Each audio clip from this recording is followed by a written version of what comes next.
Tumsifu Yesu Kristo.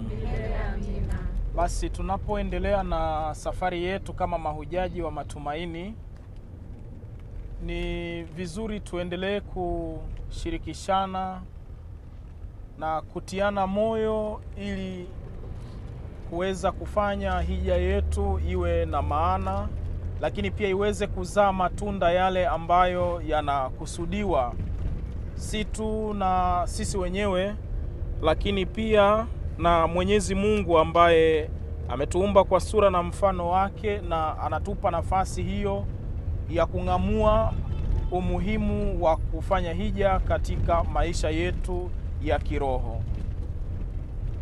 Kabla hatujaendelea mbele, tuongozwe na neno la Mungu, tafakari ya mwinjili Luka sura ya kwanza aya ya 39.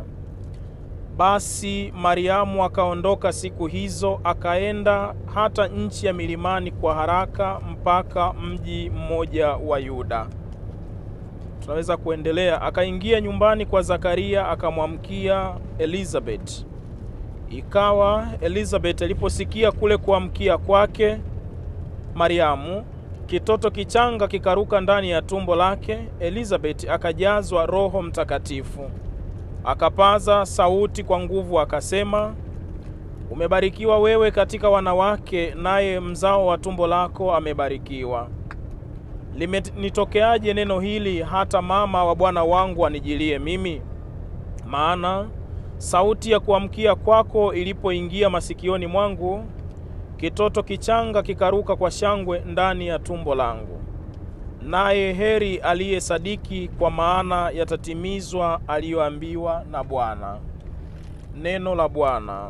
Basi ndugu wapendwa, tunapoendelea na safari yetu, yapo maswali kadhaa ambayo tunaweza kujiuliza, na tunapowapatia majibu, basi safari yetu inakuwa na maana. Swali la kwanza ni nini maana ya hija? Hija tunaweza kuipatia maana ama tafsiri kutoka lugha mbalimbali. Lugha ya kwanza ambayo tunaweza kupata maana ya neno hija ni Kilatini, lugha ya kanisa letu. Lakini vile vile lugha ya Kifaransa, hata lugha ya Kiarabu na Kiebrania. Maneno yote ambayo tunaweza kuyatumia huko yana maana moja tu, ya safari ya kiroho kutoka mahali fulani kwenda mahali pengine. Hija ni kitendo ama ni tendo ama safari ya imani kuelekea ama kwenda kutembelea sehemu takatifu ambazo zimetengwa maalumu na kanisa kwa ajili ya wale wote wanaokwenda pale kujipatia neema za Mungu, utakaso wa roho zao na rehema kamili. Kumbe ili hija iweze kuwa na maana katika moyo na maisha yetu, ni lazima mtu ajiandae kikamilifu. Ni matumaini yangu kwamba mlijiandaa jana, mlikuwa na mafungo na maungamo na hata adhimisho la Ekaristi Takatifu. Kumbe tunapoyajua hayo, tunaalikwa kujipima na kujihoji ndani ya nafsi zetu kama kweli hicho tunachokifanya ni hija na sio safari nyingine yoyote ya kitalii. Mara nyingi tumezongwa na utandawazi kiasi cha kufikiri kwamba hija ni sehemu ya outing ama mtoko, ili kwenda kujifunza vitu vipya na kuchukua kumbukumbu tutakazo kuja kuzitazama na kuzifurahia baadaye.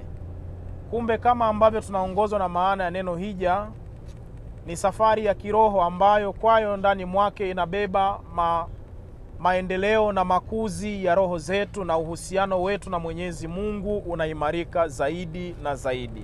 Tuombe neema ya Mungu ili basi safari hii ya hija izae matunda katika moyo na maisha yetu, na mara baada ya maisha ya hapa duniani tualikwe mbinguni kwenye raha zisizokuwa na mwisho kama watumishi wema na waaminifu. Bikira Maria, mama wa wasafiri, Mtakatifu Rita wa Kashia, Mtakatifu Agustino wa Hippo, watakatifu na wenye heri wa Mungu. Tumsifu Yesu Kristo.